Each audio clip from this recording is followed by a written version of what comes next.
नमस्कार प्यारे विद्यार्थियों, मैं अविनाश किशोर फिर से हाजिर हूँ नए चैप्टर के साथ। और इस बार जो गणित के गुण हैं उनमें सबसे इम्पॉर्टेंट फिजिक्स का जो हिस्सा है वो है कैलकुलस का कलन। ठीक है, फिजिक्स में ये काफ़ी ज़्यादा इस्तेमाल होने वाला है, यद्यपि इसके बारे में आप 12वीं कक्षा में पढ़ने वाले हैं डिटेल में।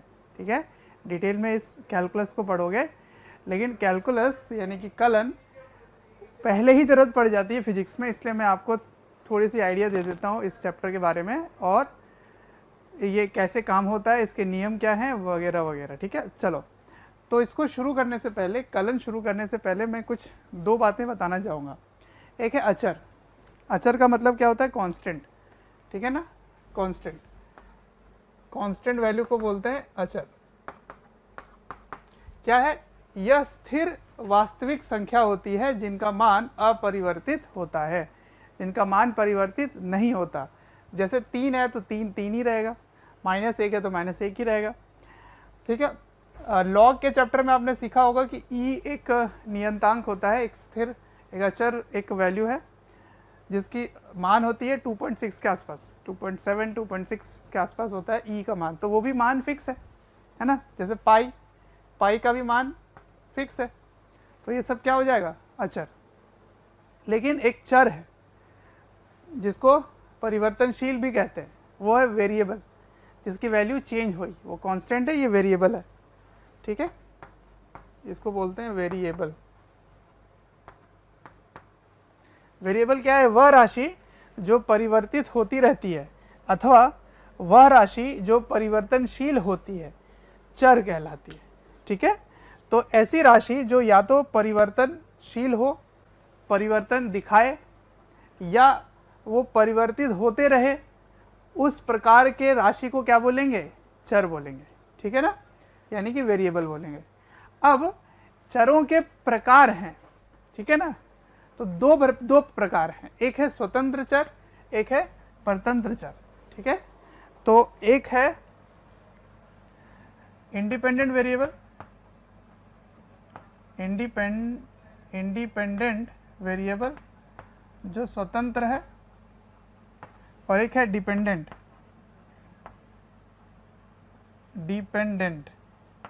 वेरिएबल। ठीक है, अब इसकी परिभाषा क्या है?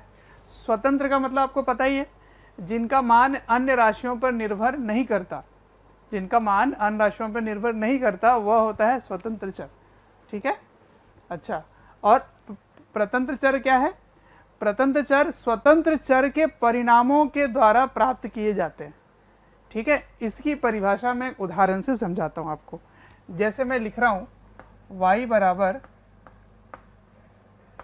वर्ग कर दिया मैंने, x² कर दिया। ठीक है, अब y का मान x पे निर्भर करता है, x का मान जो रखोगे उसी प्रकार y का मान आएगा। सही है, तो देखो, यदि इफ x इक्वल्स टू 2 तो y इक्वल्स टू क्या हो जाएगा? 4। यदि ये x का मान 1 है तो y का मान क्या हो जाएगा? वो भी 1। यदि x का मान -3 है तो y का मान क्या हो जाएगा? 9। तो देख रहे हो y क्या हो गया? y निर्भर कर रहा है, तो वह परतंत्र हो गया, परतंत्र, और यह स्वतंत्र हो गया। ठीक है, स्वतंत्र चर है। समझ में आया? तो स्वतंत्र चर वह होता है जिसकी मान अन्य राशियों पर निर्भर नहीं करती, और परतंत्र वह होता है जिनका मान स्वतंत्र चर के मान पर निर्भर करता है। ठीक है ना, तो ये बात हो गई आम भाषा में, कुछ बातें आपको समझाया मैंने, आपको ये यूज होने वाला आ गया। ठीक है, अब मैं लेके चलता हूँ कैलकुलस से पहले फंक्शन क्या होता है ये समझते हैं, फलन। ठीक है, फंक्शन या फलन, लिखिए इसको, फिर आगे बढ़ते हैं। चलिए, फलन यानी कि फंक्शन, वो क्या होता है? देखो, यदि दो चरों के बीच संबंध का नियम दर्शाना है तो दो चरों के बीच का संबंध का नियम फलन से बताया जाता है, जिनमें से एक स्वतंत्र होगा, एवं एक स्वतंत्र चर होता है। कहने का मतलब क्या है? कहने का मतलब है कि अगर मैं इस तरह से लिखूं y is a function of x, इसको कैसे पढ़ेंगे कैसे? इसको पढ़ेंगे y is a function of x, मतलब y का मान x पे निर्भर करता है। ठीक है, तो y, इसको बोलेंगे y x का फलन है, इसको ये बोलेंगे। ठीक है ना, y जो है वो x का फलन है, fx लिखा हुआ है। ठीक है, जैसे उदाहरण के लिए आप इसको लिख सकते हैं y बराबर एक्स स्क्वायर प्लस 1, मतलब y x का फलन है। हालांकि y x पे निर्भर करता है, x के मान पे वो निर्भर करता है, तो वही बात को हम अपन फलन से बोलते हैं। तो क्या काम कर रहा है ये फंक्शन? फंक्शन मतलब क्या है? नियम, एक नियम को फॉलो करता है। तो ये f लिख दो यहाँ पे। तो यहाँ पे अगर आप कुछ इनपुट डालेंगे, कुछ इनपुट डाले, इनपुट कैसे डलेगा? x डलेगा, तो आपको आउटपुट क्या मिलेगा? आपको आउटपुट मिलेगा, किस में मिलेगा आउटपुट? आपको आउटपुट y में मिलेगा। ठीक है, तो आप x का इनपुट डालोगे तो जो आउटपुट आएगा वो y में स्टोर होगा। तो ये फंक्शन है, ये फंक्शन कर रहा है, कुछ कोई नियम को फॉलो कर रहा है और दिमाग में वो फंक्शन कर रहा है, काम किया, काम करके वो जवाब देगा। जैसे आप इनपुट डाल रहे हो, x का मान 1 डाल रहे हो, तो y का मान आपको क्या मिल रहा है? 1 को वो वर्क कर रहा है, स्क्वायर कर रहा है, 1 + 1 2 हो गया। अब अगर x का मान 2 डाल रहे हो तो y का मान क्या आया? इसको पहले वो स्क्वायर करेगा फिर जोड़ देगा, तो 4 और 1 5। सही है, ये होता है फलन। ठीक है, और उदाहरण देखो, जैसे ये आयतन है, आयतन। ठीक है, तो मैं निकाल रहा हूं आयतन, निकाल रहा हूं गोले का। गोले का आयतन क्या होगा? गोले का आयतन होगा 4/3 पाई r³। इसका मतलब ये जो v है ये r का फलन हो गया। अब जैसे जैसे r यानी कि त्रिज्या बदलोगे वैसे वैसे आयतन परिवर्तित होता जाएगा। तो आयतन जो है वो त्रिज्या पे निर्भर कर रहा है, तो आयतन त्रिज्या का फलन हो गया, इसको ऐसे बोलोगे। ठीक है ना, तो volume is a function of radius. अब जो मेरे ज़्यादा काम का है वो ऐसा आएगा, देखो जैसे वेलोसिटी ले रहे हैं, वेलोसिटी मतलब वेग, वेग ले रहे हैं। ठीक है ना, तो वेग अगर इस प्रकार से लिखा हुआ है तो इसको आप कैसे पढ़ोगे? इसको पढ़ोगे कि velocity is a function of time, velocity is function of time.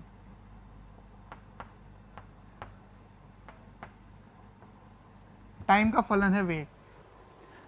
अब ये कैसे इसको आप समझेंगे? जैसे जैसे समय बढ़ता जाएगा वैसे वैसे वेग भी बढ़ेगा। समय अगर कम होता तो वेग भी कम होता, तो समय पे निर्भर कर रहा है वेग। ठीक है, अच्छा ऐसा नहीं है कि वेग समय पर ही निर्भर करे, हो सकता है कि ये पोजीशन पर भी निर्भर कर रहा है। x क्या बन गया? पोजीशन, है ना। पोजीशन बताया था मैंने आपको क्या होता है, वेक्टर वाले चैप्टर में बता रखा है ना। पोजीशन मतलब चलो ये मान लो कि x के दिशा में जैसे जैसे आदमी बढ़ रहा है या कोई कार बढ़ रही है, कोई भी वस्तु बढ़ रही है, तो उसकी वेग परिवर्तित हो रही है। अब समय नहीं, अब ये पोजीशन का फलन हो गया। तो इसको कैसे पढ़ेंगे? Velocity is function of position. Position को आप डिस्प्लेसमेंट भी बोल सकते हैं, अगर ये केंद्र बिंदु से मूल बिंदु से चल रहा है तो डिस्प्लेसमेंट भी बोल सकते हैं ना, या विस्थापन। x क्या है? विस्थापन। तो जैसे जैसे विस्थापित होगा ये आगे बढ़ेगा वैसे इसका वेग बढ़ेगा। तो वेलोसिटी किसी का भी फंक्शन हो सकता है ना, कोई भी किसी पे निर्भर कर सकता है। विस्थापन समय का फलन हो सकता है, त्वरण भी पोजीशन का फंक्शन हो सकता है, समय का हो सकता है। तो हमें यही सब पढ़ना है आगे। मान लो वेग ऐसे फलन दे दिया जाए तो परिवर्तन कैसे होगा वही सीखना है हमें, सही है। और नंबर 4 में बता देता हूँ, यहाँ पे एक्सेलरेशन बता देता हूँ।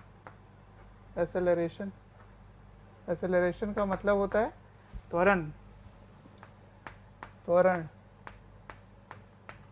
तो मान लो त्वरण इस प्रकार दिया हुआ है,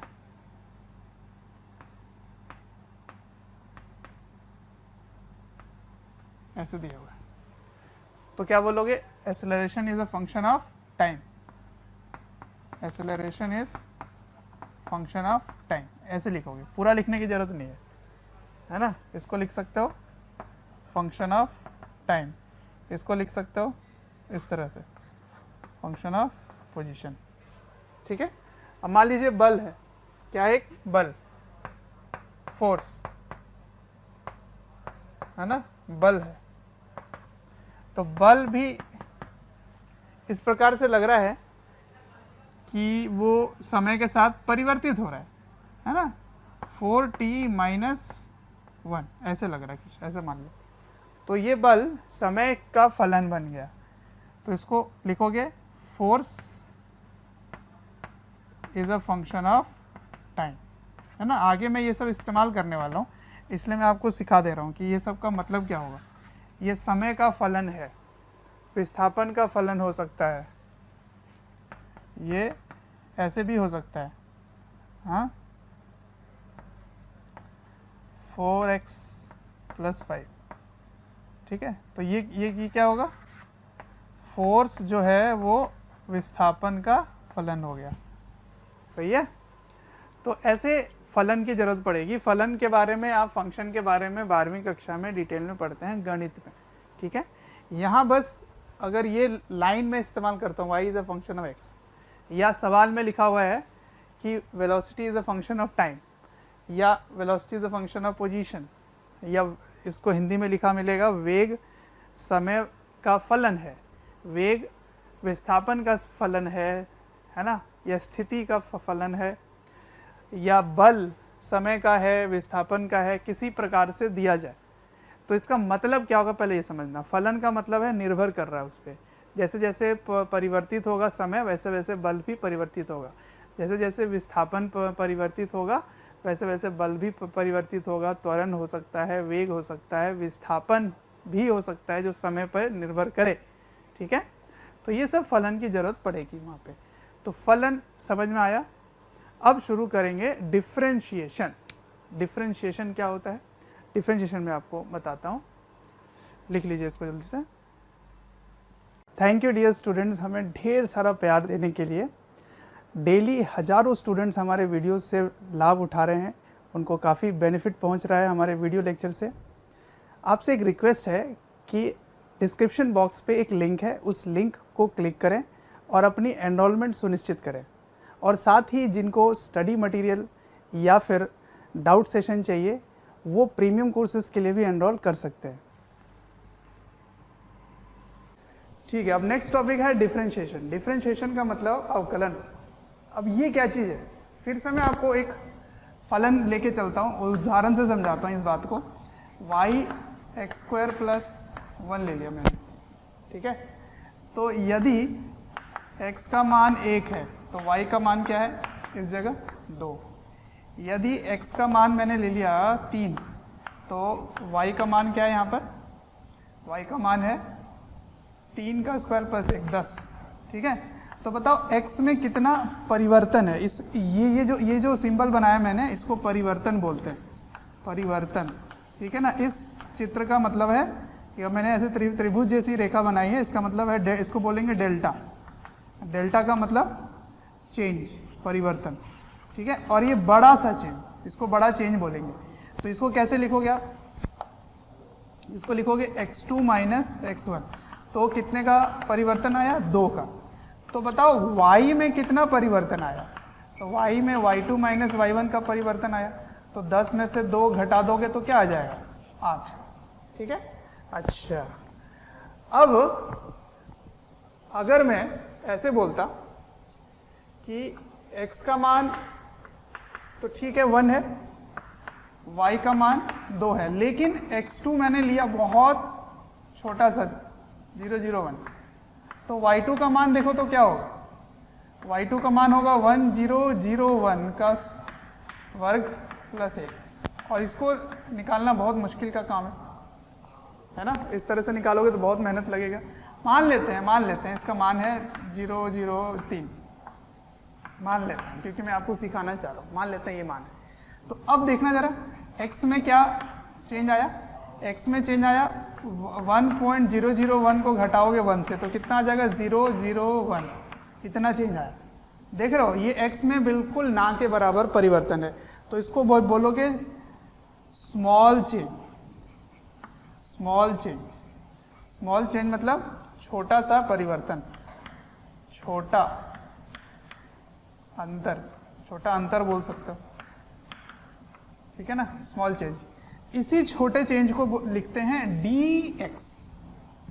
यहाँ डेल्टा ना लिख के क्या लिखेंगे, d लिखेंगे, ठीक है ना, ये तरीका है। इसका मतलब बहुत ही छोटा सा अंतर, इसको लिखेंगे वेरी स्मॉल चेंज, बहुत छोटा सा परिवर्तन, क्या लिखेंगे dx। अच्छा जी, तो इसमें y में देखिए परिवर्तन क्या आया, y में परिवर्तन और भी कम आया 2.003 माइनस कितना था इधर y1 कितना था 2, तो कितना का परिवर्तन आया 0 0 0 3, ठीक है। तो इसको भी क्या लिखोगे dy लिखोगे 0 0 3, ठीक है। अब मैं ये सब क्या सिखा रहा हूँ, क्या हो रहा है इसमें, मैं इतना बताना चाह रहा हूं कि अगर बड़ा बदलाव रहेगा, परिवर्तन अगर बड़ा है, तो मैं अगर अनुपात निकालने बोलता, अनुपात डेल्टा y बटा डेल्टा x, तो ये तो आप निकाल लेते, 8 बटा 2 4 आ जाता। बड़ा अगर अंतर है, अगर उनका परिवर्तन बड़ा है, तब निकालना हमारे लिए आसान है, हम खुद से निकाल सकते हैं। लेकिन अगर बहुत ही छोटा सा अंतर हो, तो इस छोटे से अंतर में अगर आप अनुपात निकालें, ये निकालें, तो ये निकालना बहुत मुश्किल है, बहुत ही मुश्किल है। इसीलिए इसको करने का हमारे पास सूत्र है, और इसी को क्या कहते हैं, डिफरेंशिएशन, ठीक है। अब इसमें मैं एक और गणित बताऊंगा, इसी बात को छोटे से में कैसे लिखते हैं। देखो ये 12वीं की बात है, 12वीं कक्षा में आप गणित में सीखते हैं, लेकिन मैं आपको थोड़ी सी आइडिया दे रहा हूँ, बिल्कुल छोटी सी आइडिया दे रहा हूँ यहाँ पे, और वो है लिमिट, उसको बोलते हैं लिमिट। यहाँ मैं बता देता हूँ लिमिट क्या होता है। लिमिट को लिखते हैं ऐसे, लिमिट x टेंड्स टू 2, मतलब x का मान 2 को लिमिट मतलब टेंड कर रहा है, मतलब उसके तरफ बढ़ रहा है, वो एग्जैक्टली नहीं है, मतलब क्या हो सकता है, वो हो सकता है 1.9999999 10 दिन तक 9999, पर वो 2 तो नहीं है। या ऐसे समझ सकते हो 2.000000000 10 दिन तक 00000 फिर 1। तो देख रहे हो ये 2 को अप्रोच कर रहा है, पर 2 है नहीं, है ना, 2 को टेंड कर रहा है, उसको टेंड बोलते हैं, अप्रोच कर रहा है मतलब पहुंचना चाह रहा है, वहां पे वो बराबर है नहीं, तो उसको क्या बोलते हैं, लिमिट। अब जरा इस बात को देखो, इसमें x में चेंज क्या आ रहा है 0.0001, वो बहुत ही छोटी वैल्यू है, तो मतलब इतनी छोटी है कि ये लगभग 0 को टेंड कर रहा है, हालांकि ये थोड़ा सा बड़ा है, और छोटा बात हो, और छोटा। तो इसी बात को मैं लिख रहा हूं कि अगर लिमिट x में परिवर्तन ना के बराबर, बहुत ही छोटी वैल्यू है, तो अगर अनुपात इसको लिखते हो, इस अनुपात को लिखते हो, तो इसको लिख सकते हो इस तरह से dy बटा dx। तो इसी को कहते हैं डिफरेंशिएशन। ये गणित तरीके से लिखने का तरीका है, ठीक है ना। इसमें बहुत बुद्धि नहीं लगाना है, समझ आया तो ठीक, नहीं आया तो जाने दो। सिर्फ इतना समझ लेना कि मैं क्या कहना चाह रहा हूं कि अगर x में बहुत छोटा सा परिवर्तन है तो y में भी बहुत छोटा सा परिवर्तन आएगा, और उसका जो अनुपात है उसको कहते हैं dy/dx, मतलब डिफरेंशिएशन, अवकलन कहते हैं। ठीक है, इसको पढ़ेंगे कैसे? इसको पढ़ने का तरीका है, इसको पढ़ेंगे कैसे, मैं पहले इंग्लिश में बता देता हूं। इसको पढ़ेंगे differentiation of y with respect to, short में लिख रहा है विथ रिस्पेक्ट टू, मतलब x के सापेक्ष, विथ रिस्पेक्ट टू x। इसको क्या लिखेंगे? y का अवकलन, y का अवकलन x के सापेक्ष। ठीक है, ये है differentiation of y with respect to x। आई बात समझ में?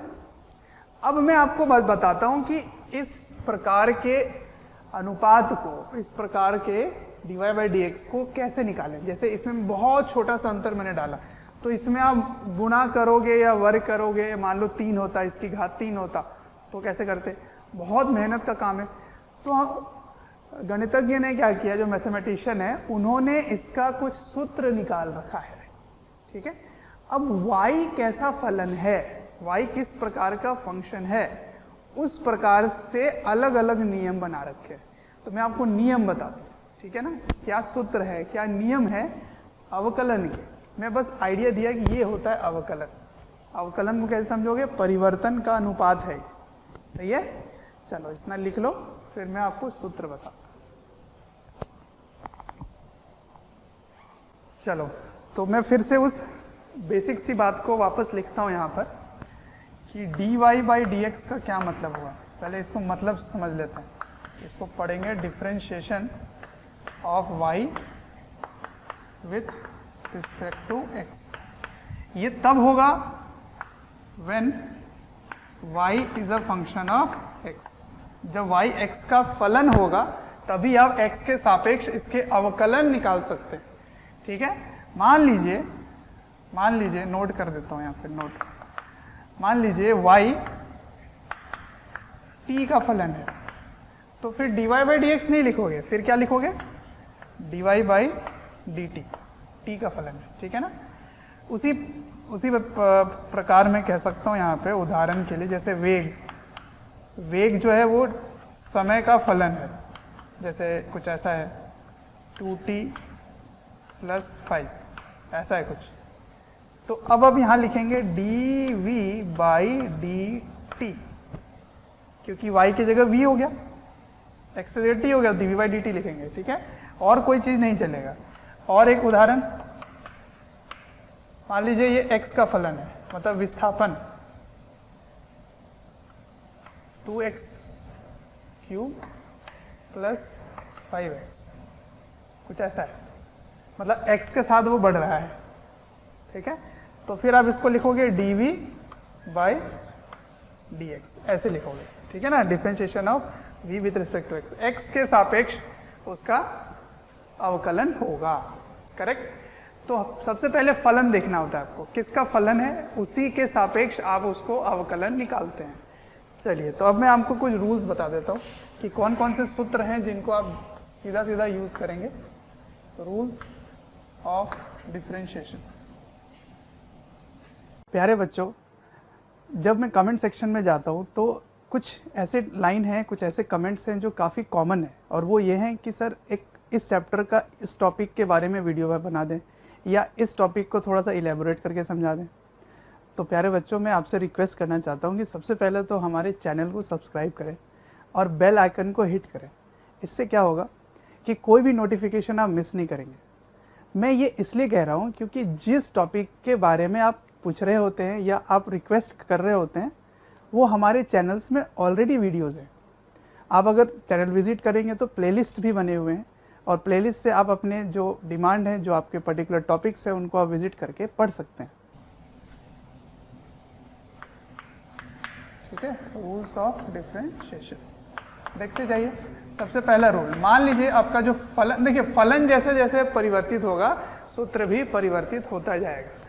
तो पहला फलन है कि जो फलन है कुछ इस तरह से है, एक कांस्टेंट x की घात n, n भी एक कांस्टेंट, तो x यहाँ पे परिवर्तित हो रहा है, ठीक है ना, x परिवर्तित हो रहा है और k कांस्टेंट है। मैं बोल देता हूँ k कांस्टेंट मतलब अचर है, नियतांक है, और n क्या है, n कुछ भी हो सकता है, ठीक है ना, कुछ भी हो सकता है, n नंबर, कोई भी एक नंबर हो, कोई भी एक संख्या हो सकता है, ठीक है, नेगेटिव पॉजिटिव 1/2 3/4 कुछ भी हो सकता है, ठीक है। तो इसको मैं लिख लेता हूँ y के अंदर, तो y बराबर k x की घात n, जितना भी मैं उदाहरण ले रहा हूँ वो x का फलन ले रहा हूँ, ठीक है, x का फंक्शन ले रहा हूँ, ठीक है। अब सुनिए, तो इसका dy/dx क्या होगा, नियम सुन लीजिए, नियम कैसे और क्यों का पे यहाँ पे नहीं ध्यान देना आप। ये जो इसकी घात है, पहले तो जो k है k को ऐसे ही लिखेंगे, जो इसकी घात है वो आगे आ जाएगा और एक कम हो जाएगा, ठीक है, कम हो जाएगा, ये है इसका नियम। उदाहरण जब तक नहीं देंगे समझ नहीं पाओगे। मान लीजिए y 2x³ है ऐसा, तो dy/dx क्या होगा, तो dy/dx क्या होगा, किस नियम को देखिए, k के जगह 2 है, n के जगह 3 है, तो 2 को तो ऐसे ही रखना है और 3 आगे आ जाना है, x 3 - 1, 3 - 1 क्या हो गया 2, तो उत्तर क्या है 3 दूना 6x², ये हो गया इसका उत्तर, ठीक है। चलो तो कुछ प्रैक्टिस करते हैं, फिर आगे सूत्र लिखूंगा मैं, प्रैक्टिस करना बहुत जरूरी है। चलिए, आपको डिफरेंशिएशन करना है x के सापेक्ष में 1/x का, ठीक है, उसके बाद करना है √x का, उसके बाद करना है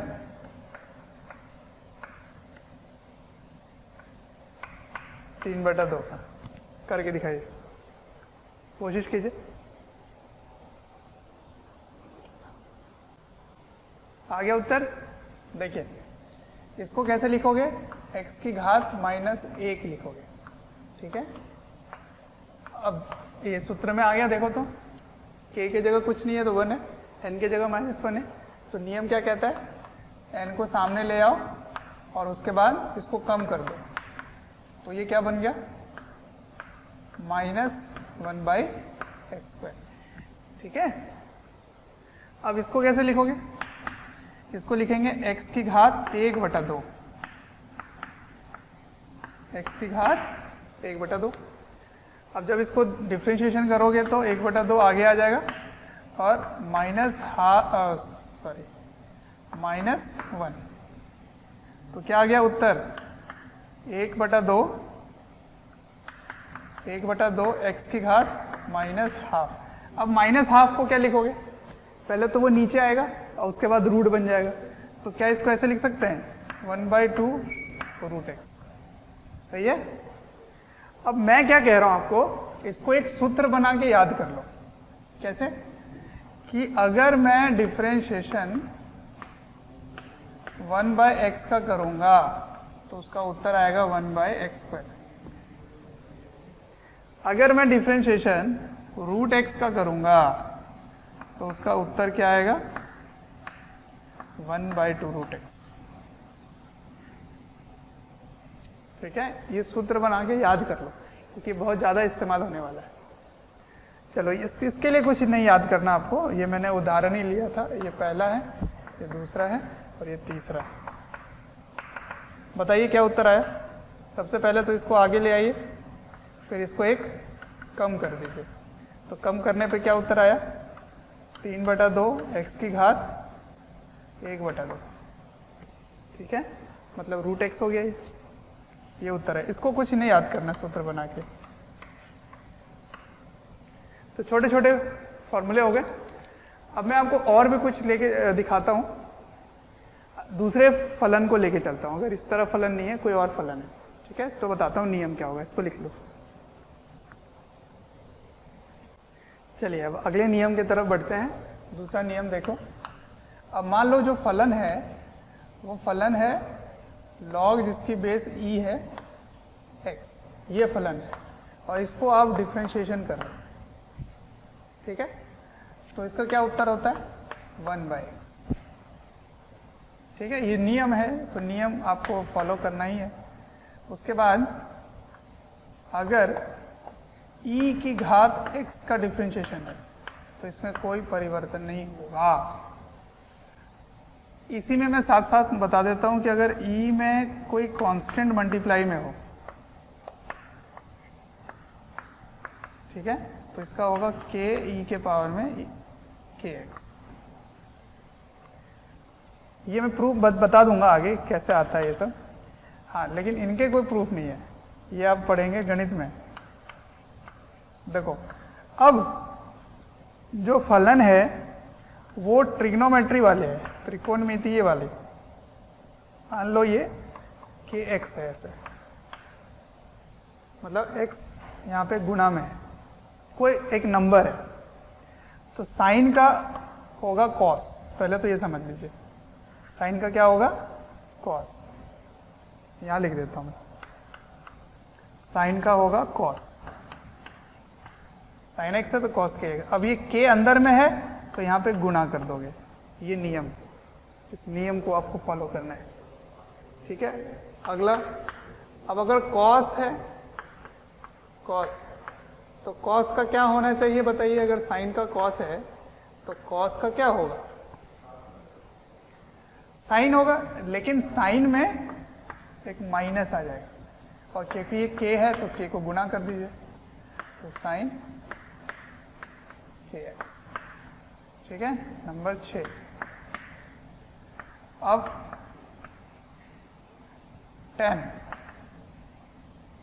10x, k नहीं लिख रहा है, ऐसे ही बता देता हूँ।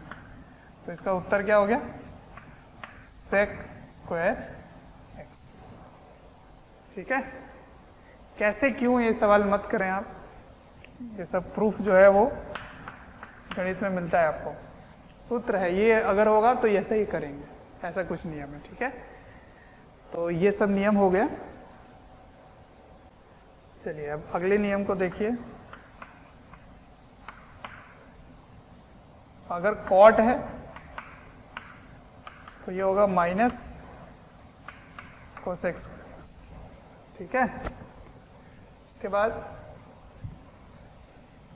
नंबर 8, अगर sec x है, ठीक है, तो इसका होगा sec x इंटू 10x, ठीक है। नंबर 9, अगर कोसेक x का डिफरेंशिएशन है तो minus cosec x cot x, ये होगा, ठीक है। तो ये कुछ सूत्र हैं, इनको आप लिख लीजिए। अब देखो इसके इस्तेमाल करेंगे आगे, ठीक है, इसको लिख लो।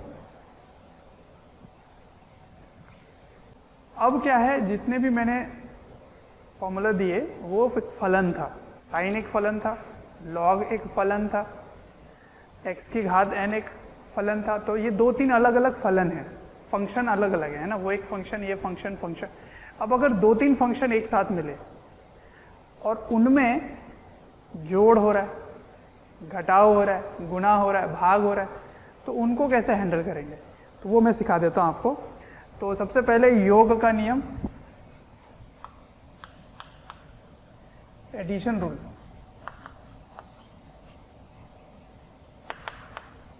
ठीक है ना। इस एडिशन को सब्ट्रैक्शन के साथ भी लगा सकते हो, एडिशन सब्ट्रैक्शन रूल।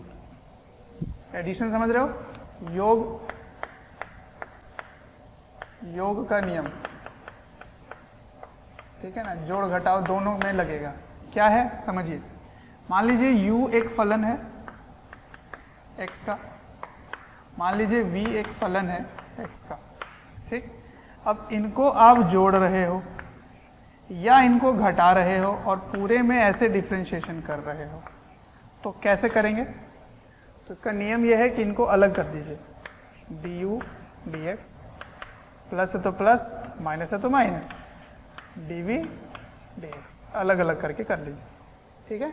उदाहरण के सहित, उदाहरण बताना जरूरी है। उदाहरण देखिए, मान लीजिए कुछ ऐसा दिया हुआ है, y बराबर x cube plus sign 2x, ये है, और आपसे पूछा जाए कि dy बाई dx बताएं, dy बाई dx क्या होगा?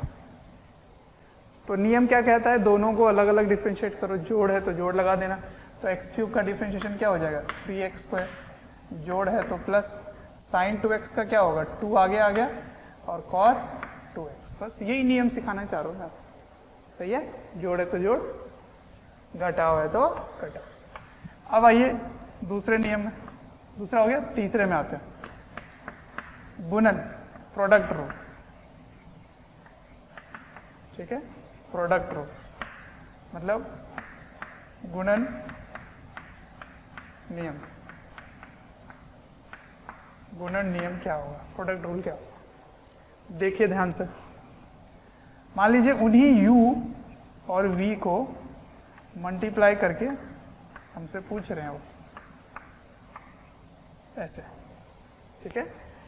u x का फलन है, v भी x का फलन है, तो du बाई dx क्या नियम है? नियम सुनना ध्यान से, इनमें से किसी एक का डिफरेंशिएशन करो और दूसरे को ऐसे ही छोड़ दो, ठीक है। तो मैंने u का किया तो v को ऐसे ही छोड़ दिया और u का कर दिया, ऐसे ही छोड़ना मतलब इसको कांस्टेंट मान लेना, du बाई dx, फिर कंपल्सिवली प्लस का साइन लिख, प्लस, प्लस में u dv बाई dx, आया समझ? जिसको छोड़े थे अब उसको कर लो, जिसको कर दिए उसको कांस्टेंट मान लो, यही इसका नियम है।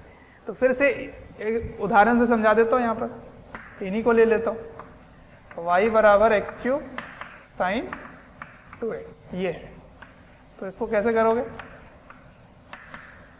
इनमें से किसी एक को कर डिफरेंशिएशन करो, तो इसको कर देता हूँ मैं, तो 3x स्क्वायर साइन 2x,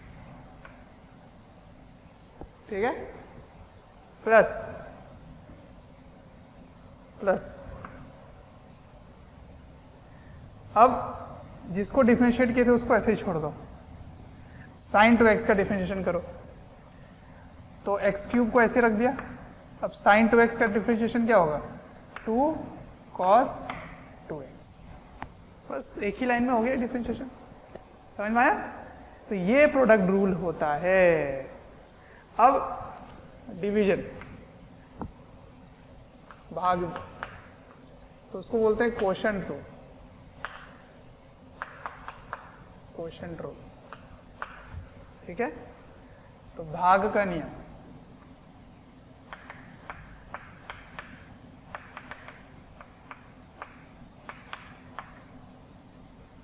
बच्चों अगर हमारे वीडियोस आपको पसंद आते हैं, आपको हमारी जो मेहनत है वो आपको अच्छी लगती है, तो आप हमारे वीडियोस को ज़रूर लाइक करें और शेयर करें। शेयर इसलिए मैं करने बोल रहा हूँ क्योंकि आपके शेयर करने से ज़रूरतमंद बच्चों तक ये वीडियोस पहुँच सकता है, जिनको एक पर्टिकुलर टॉपिक काफ़ी वीक लग रहा है या एक ऐसा चैप्टर है जिसके बारे में एक पर्टिकुलर टॉपिक उनको अच्छे से पढ़ना है, तो उन तक पहुँच सकता है ये। अंत में मैं आपसे यही कहना चाहूँगा कि आपके स्नेह, अफेक्शन, प्यार देखकर हमारी पूरी मोशन की टीम काफ़ी मोटिवेटेड है आपको क्वालिटी कंटेंट देने के लिए। सुनिए क्या इसका नियम, मान लीजिए u और v दोनों भाग दिए गए और उनको डिफरेंशिएशन करना है, तो नियम ये कहता है अब आपके पास आज़ादी नहीं है, अब आपको ऊपर और नीचे अलग अलग है, उनको अब जो रूल है उसके साथ करना है। क्या नियम है? नीचे वाला ऐसे ही रहेगा, ऊपर वाले को पहले डिफरेंशिएशन करना है आपको, फिर एक माइनस का साइन लगाना है, फिर जिसको छोड़े थे उसको डिफरेंशिएशन करना है, और नीचे इसका वर्ग कर दो, स्क्वायर कर दो। ठीक है, ये है नियम। तो फिर से उदाहरण ले लेता हूँ मैं, वही यही सवाल को ले लेता हूँ। x³ sin 2x, इसको डिफरेंशिएशन करना है आपको। ठीक है, नियम क्या कहता है, ऊपर वाला ऐसे ही ले आओ, फिर इसको डिफरेंशिएशन करो, ऊपर वाले मतलब नीचे वाले को ऊपर ले आओ, अब ऊपर वाला को डिफरेंशिएशन करना है आपको। ठीक है, तो देखिए क्या आएगा उत्तर, 3x²। अब माइनस का चिन्ह लगाना है, 3x²। ठीक है, माइनस का चिन्ह लगाए, अब इसकी डिफरेंशिएशन होगी, तो x³ को ऐसे ही छोड़ो, और इसका क्या उत्तर है, 2 cos 2x by sin 2x का होल स्क्वायर। तो सभी नियम आपको बिल्कुल बढ़िया से याद रखना है, और एडिशन, प्रोडक्ट और क्वोशंट इनको भी लगाने आना चाहिए आपको। ठीक है ना, तो ये था नियम डिफरेंशिएशन का। कुछ क्वेश्चन मैं देता हूँ आपको अलग अलग ढंग से, देखते हैं उसको कैसे करेंगे। हाँ, इसमें एक नियम और है, क्वेश्चन रूल के बाद एक और नियम है, उसको भी मैं बता देता हूँ, फिर क्वेश्चन प्रैक्टिस करवाता हूँ। चलो अब एक और नियम देखते हैं, इसको बोलते हैं चेन रूल। क्या बोलते हैं, चेन रूल, श्रृंखला नियम। ठीक है, श्रृंखला नियम, श्रृंखला नियम। ठीक है, क्या है ये रूल, समझिए। मान लीजिए y x का फलन नहीं है, t का फलन है। ठीक है, y इक्वल्स टू 2t, और t जो है वो x का फलन है, और मैंने पूछा कि dy बाई dx का मान ज्ञात करो। अब ये कैसे होगा, y तो t का फलन है, और मैं x के रिस्पेक्ट में डिफरेंशिएशन करने बोल रहा हूँ, x के सापेक्ष बोल रहा हूँ। हाँ, तो कैसे करें, तो इसके लिए जो नियम है वो मैं बता देता हूँ। देखिए, ये जो dy बाई dx है, क्या इसको ऐसे लिख सकते हो आप, क्या इसको ऐसे लिख सकते हो कि dt से गुणा कर दो और भाग भी कर दो, कर सकते हो ऐसे, है ना। अब देखो इस चीज को क्या लिखोगे, y का डिफरेंशिएशन t के साथ, हाँ बिल्कुल हो सकता है, फिर t का डिफरेंशिएशन x के साथ, हाँ बिल्कुल हो सकता है।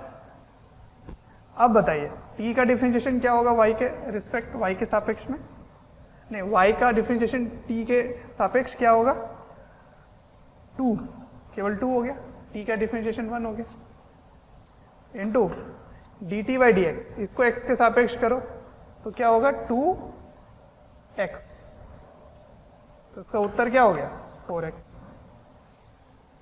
ठीक है ना, ऐसे करते हैं इस क्वेश्चन को सॉल्व। अब इसका यूज एक और जगह कर सकते हो आप, कैसे बताता हूं मैं। मान लीजिए मैं y x के रिस्पेक्ट में निकाल रहा हूं, है ना, तो इस t का मान यहां रख सकते थे क्या, मेथड 2। इस मेथड 2 में से मैं आपको एक और किसी और प्रकार का भी मैं बताना चाह रहा हूं। तो इसको अगर t का मान यहां रख दो तो ये क्या बन गया, y बराबर 2t, t का मान क्या है, x², तो ये बन गया, ये एक फलन बन गया, x का फलन बन गया। अब आप डिफरेंशिएशन कर सकते हैं क्या, dy बाई dx का क्या उत्तर होगा, 2 सामने आ गया तो 2 2 4x हो गया इसका, देखो आंसर है ये 4x है, इसमें भी 4x है। तो इसको बोलते हैं कंपोजिट फंक्शन। क्या बोलते हैं, कंपोजिट फंक्शन, मतलब फंक्शन का फंक्शन को क्या बोलते हैं, कंपोजिट फंक्शन। जैसे fx x² है, gx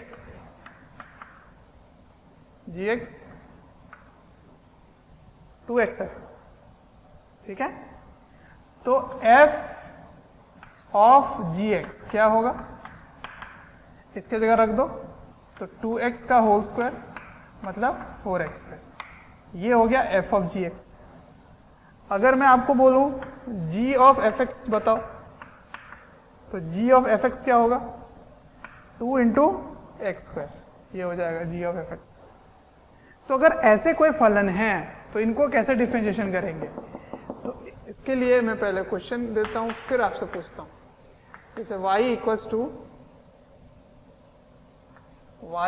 to sine square X, ये इसका आपको डिफरेंशिएशन निकालना है, dy बाई डी एक्स निकालिए क्या होगा। और एक उदाहरण देता हूं, y इक्वल्स टू ln, मतलब लॉग का बेस e है, ln साइन के अंदर एक्स क्यूब। ये ट्राई कीजिए थोड़ा, मैं एक बार बताता हूं आपको, दूसरा आप ट्राई करना। देखो dy बाई डी एक्स कैसे निकालेंगे? dy बाई डी एक्स कैसे निकालेंगे? चेन रूल लगा हुआ है, ठीक है ना। इसको मान लेना कि साइन एक्स किसी और का फलन है, साइन एक्स किसी और का फलन है। अब अगर किसी और का फलन है तो आप उसी के सापेक्ष, यानी कि साइन के सापेक्ष अगर इसको डिफरेंशिएट कर दे तो वो टी स्क्वायर हो जाता है। मतलब देखो ऐसा है, देखो टी एक्स स्क्वायर है ना, और मैंने यहाँ पे एक्स स्क्वायर रखा। मैं कह रहा हूं इसी को किसी और वेरिएबल से मान लो वो टी है, तो ये 2t का डिफरेंशिएशन होता, और t का डिफरेंशिएशन x के रिस्पेक्ट में। तो यहां आप एक लाइन में कर सकते हो। क्या करोगे? साइन x को एक फलन मान लो और उसकी घात क्या हो गई? 2। उसकी घात क्या हो गई? 2। और 2 अगर उसका घात है तो घात वाला नियम लगा दो। कैसे? साइन स्क्वायर एक्स है, तो साइन स्क्वायर एक्स में इसको मान लो कि पूरा का पूरा एक ही नंबर था, तो स्क्वायर का डिफरेंशिएशन क्या होता है? 2 इंटू एक्स, लेकिन x नहीं है, क्या है? साइन एक्स, तो साइन एक्स रख दो। अब साइन का डिफरेंशिएशन, तो साइन का डिफरेंशिएशन क्या हो गया? cos x। ये इस तरह से सोचोगे तो काफी कंफ्यूजिंग लगेगा, मुझे समझ आ रहा होगा कि आपको थोड़ा सा ऊपर नीचे लग रहा है। मैं इसको एक लाइन में शॉर्टकट में समझाता हूँ। हालांकि आपको पता होना चाहिए अंदर में हो क्या रहा है, लेकिन काम बिल्कुल शॉर्टकट वाला करना है। क्या करना है देखते जाओ। आप यहां से चलना शुरू कीजिए, जो भी रास्ते में मिलेगा सबको डिफरेंशिएशन कीजिए और गुणा करते चलिए। अब इसको आपको देखने आना चाहिए कि ये इस तरह से लिखा हुआ है, ऐसे ये देखने आना चाहिए आपको। अब बताइए, यहां से चलना शुरू किए तो पहले क्या मिला? घात। तो घात का नियम लगा दिए 2x, x नहीं था, क्या था? साइन x, तो साइन x लिख दिया। अब घुस गए अंदर, अंदर क्या दिखा? साइन x, साइन x का डिफरेंशिएशन cos x, हो गया उत्तर। अब हो सकता है ऑप्शन में ऐसा कुछ ना हो, तो इसलिए क्योंकि यहाँ पे ट्रिग्नोमेट्री का फॉर्मूला लग गया, साइन 2x। ठीक है, चलिए अब इसको करके दिखाइए, एक लाइन में करके दिखाइए। dy बाई डी एक्स क्या करना है? यहां से चलना शुरू करो। पहले क्या मिला? log, तो x नहीं है तो log के बाद यहां रख दो साइन एक्स क्यूब। ठीक है, साइन एक्स क्यूब इंटू क्यों? क्योंकि मैंने कहा था कि जो भी रास्ते मिले उसको डिफरेंशिएट करो फिर गुणा करते जाओ। तो log x की जगह जो था उसको यहां रख दिया। log x का डिफरेंशिएशन क्या होता है? 1/x, x नहीं है तो उसको ऐसे रख दिया। अब अंदर घुस गए, साइन, साइन का डिफरेंशिएशन cos, लेकिन x नहीं है, x क्यूब है तो x क्यूब रख दो, फिर गुणा। अंदर घुस गए तो क्या मिला? 3x क्यूब, मतलब x क्यूब, तो उसका डिफरेंशिएशन 3x स्क्वायर। ये हो गया उत्तर। अब देखो cos बाई साइन का क्या होगा? cos बाई साइन का बताओ आंसर? cot, तो cot x cube into 3x square. ये हो गया इसका। आया समझ में? तो बहुत सारे नियम हैं, आपको प्रैक्टिस करना होगा। डीपीपीज वगैरह आपको ऐप में भी मिल जाएंगे और आपके एक्सरसाइजेज में काफ़ी क्वेश्चन है, उनको प्रैक्टिस करो तब जाके पकड़ बनेगी। ठीक है, तो इसको लिख लीजिए।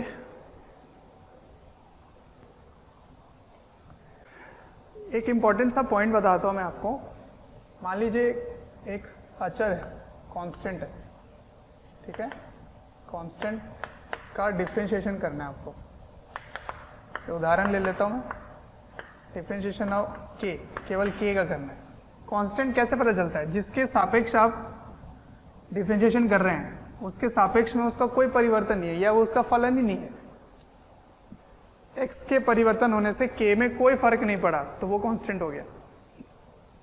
तो इसका उत्तर क्या होगा? इसका उत्तर होगा 0। क्यों? क्योंकि इसको आप क्या मान सकते हो? x की घात 0, और 0 को आप आगे मल्टीप्लाई करेंगे, उसके बाद -1 करेंगे, लेकिन 0 आता ही उत्तर क्या हो गया? 0। तो इसको नियम बना लोगे, कोई भी कांस्टेंट होगा उसका डिफरेंशिएशन 0 होगा। ठीक है, अच्छा, तो कुछ उदाहरण के लिए ले लेता हूँ मैं सवाल।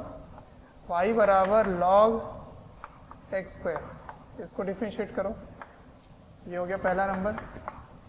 दूसरा number sign 5x² plus 3x plus 5, इसको डिफरेंशिएट करो। ठीक है, ये y का मान है, ये y। तो बताइए dy बाई dx क्या होगा? बताए। तो मैं सॉल्व कर देता हूँ। ln x का डिफरेंशिएशन 1/x²। क्यों? क्योंकि यहाँ x² है तो x² रख दिया। क्या बताया था? यहाँ से मारना शुरू करो, जो रास्ते मिले सबको करो डिफरेंशिएशन और गुणा कर दो। अब x² का डिफरेंशिएशन 2x, तो x और x कट गए, तो उत्तर आ गया 2/x। dy by dx, sign पहले आया तो उसका कॉस हो गया, और जो अंदर है उसको वैसा का वैसा लिख दो, गुना। अब इसका डिफरेंशिएशन, इसका डिफरेंशिएशन क्या होगा? 10x। ठीक है, अब क्योंकि यहाँ पे जोड़ है तो योग का नियम लगेगा, इसलिए ब्रैकेट लगाना पड़ेगा आपको। तो 3x का डिफरेंशिएशन 3। 5 का डिफरेंशिएशन क्या होगा? कांस्टेंट बोला था ना, तो 0 हो गया। तो इसका उत्तर हो गया ये। ठीक है, इसको आगे लिख लो। तो 10x plus 3 into cos 5x² plus 3x plus 5, ये है उत्तर। अब ये मत सोचना कि इसको इससे गुणा कर सकते हैं, इसको इससे गुणा कर सकते हैं, इन दोनों को गुणा कर दे। नहीं नहीं, ये कॉस के अंदर वाला है ये। ठीक है, चलो, तो कुछ नियम हैं जिनको आपको हमेशा याद रखना है। अब मैं आपको बताता हूँ ये क्यों पढ़ रहे हैं, अवकलन की जरूरत क्यों है। ठीक है ना, मतलब अवकलन का उपयोग, मैं आपको उपयोग सिखाऊंगा, उसका क्या एप्लीकेशन है। ठीक है, इसको लिख लीजिए। कोई भी चैप्टर या वीडियोस आपको डिटेल में ईयर लॉन्ग वाले वीडियोस चाहिए और काफ़ी डिटेल में वीडियोस आपको चाहिए, तो आपको एक नंबर दे रहा हूँ, टोल फ्री नंबर है, आप इनको कॉल करें और डिटेल में आप बात कर सकते हैं और पूछ सकते हैं। नंबर है 1800 2121 799।